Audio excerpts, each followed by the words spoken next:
ఇలా తెల్లవారే వెలుగు రేఖలా పచ్చ పచ్చ పచ్చి మట్టి బొమ్మలా అల్లి బిల్లి వెన్న పాల నురగలా అచ్చ తెలుగు ఇంటి పూల కొమ్మలా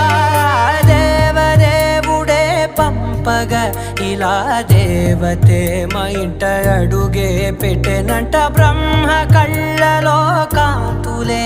మా అమ్మలా మా కోసం మళ్ళీ లాలి పాడేనంట.